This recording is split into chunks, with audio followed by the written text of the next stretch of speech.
RTS Info, Sandra Viscardi. Cette saison, notre politique agricole est gelée par les chambres fédérales. Comme les États, le national a renvoyé hier le projet au Conseil fédéral à 5 voix près. En fait, c'est la droite qui s'est montrée la plus remontée contre ce projet. Pas facile donc pour notre ministre de l'Agriculture, Guy Parmelin, Camille de Goth.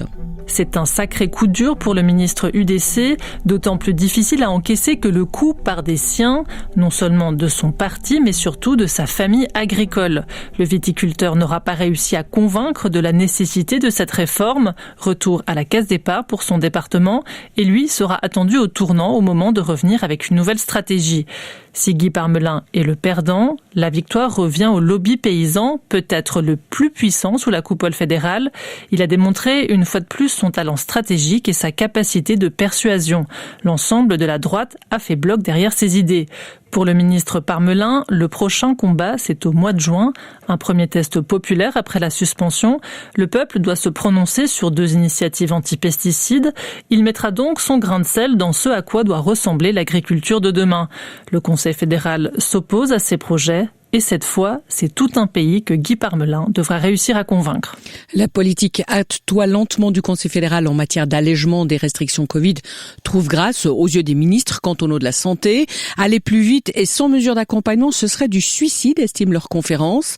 Des réunions à 10 en privé, un café à une terrasse de bistrot dès lundi prochain. Le retour des manifestations sportives culturelles en petit nombre, ça se précise.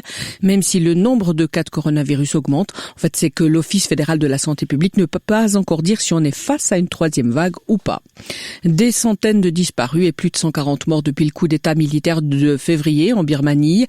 Chiffre dévoilé hier par l'ONU, mais la junte intensifie sa répression contre les manifestations pro-démocratie. Et en plus, les prix s'envolent, ce qui met en péril des millions de Birmans déjà fragilisés, comme l'explique Marcus Pryor, le directeur adjoint du Programme alimentaire mondial en Birmanie. Même avant le Covid, 6 ménages sur 10 ne pouvaient pas s'offrir un vrai repas. Et puis il y a eu l'impact du Covid et le ralentissement de l'économie, le retour de beaucoup de travailleurs migrants. Et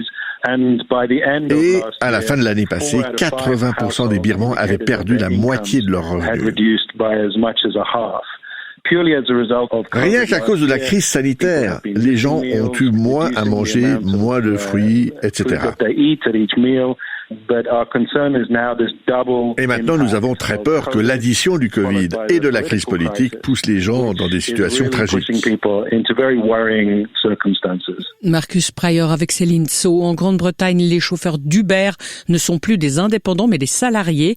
Ils auront donc un salaire minimum et des congés payés. Avis à tous les voyageurs, si vous avez prévu de passer par la gare de Lausanne le week-end prochain, il vous faudra modifier vos projets. Le trafic ferroviaire y sera presque totalement interrompu. En cause, Malika Sialom, l'installation du tout nouveau système d'enclenchement. Les travaux commenceront samedi à 2h du matin et dureront 48 heures. La journée, une seule voie restera en service pour permettre le passage de 2 trains par heure et par sens entre Genève et Le Valais ou entre Genève et Fribourg.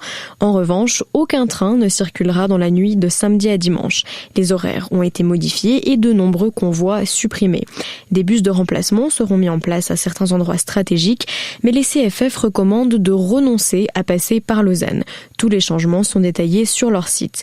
Pendant 2 jours, les cheminots s'attelleront à rénover le système d'enclenchement, c'est-à-dire à construire un bâtiment qui abrite tous les ordinateurs qui contrôlent le réseau ferroviaire, l'aiguillage, les signaux. Des travaux nécessaires avant le début du gros chantier de modernisation de Lausanne Gare qui commencera l'été prochain. Et le canton de Vaud a adopté hier une base légale pour soutenir ces entreprises de transport public mises à mal par la pandémie. Le Grand Conseil a dit oui hier à des versements réalisés cette année sur la base des comptes de l'année dernière. Dès mercredi prochain, Ascona imposera le port du masque en extérieur, au centre-ville et au bord du lac. C'est la première ville suisse à le faire pour préparer des vacances responsables et sécures.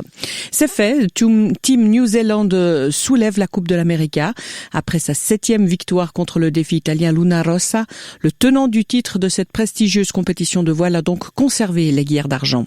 Et en hockey sur glace, Lausanne à nouveau en lice pour les playoffs de National League après sa victoire 5-3 contre Davos. Une victoire après 3 défaites consécutives. Ça fait du bien au moral du capitaine vaudois Marc Barberio.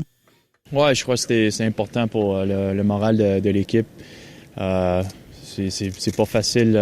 Dernièrement, on essaye vraiment fort, mais on trouvait qu'on perdait les matchs quand même. Alors pour de sortir de ce match avec une victoire, c'est très important pour le club. Puis on espère qu'on peut prendre un peu de momentum pour les prochains matchs qui arrivent. Donc le moral ce soir, il est comment? C'est beaucoup mieux que contre Fribourg, je peux vous dire ça. Non, on est toujours content avec une victoire. Même si à la fin, c'était plus proche qu'on voulait, on a les 3 points, puis c'est ça qui compte. Marc Barberio avec Jérôme Jeannin est bien enchaîné une 6e victoire consécutive en s'imposant 4-2 à Berne. En Ligue des champions de football, Manchester City et Real Madrid sont qualifiés pour les quarts de finale. Levez le pied ce matin, les routes sont glissantes à cause de la neige, surtout des 600 mètres. Météo Suisse émet un avis de forte chute de neige en montagne jusqu'à ce soir. En plaine, quelques éclaircies cet après-midi, 6 à 9 au mercure. Pas mal de soleil demain matin, puis retour des nuages et la neige en plaine durant la nuit prochaine. Espace 2.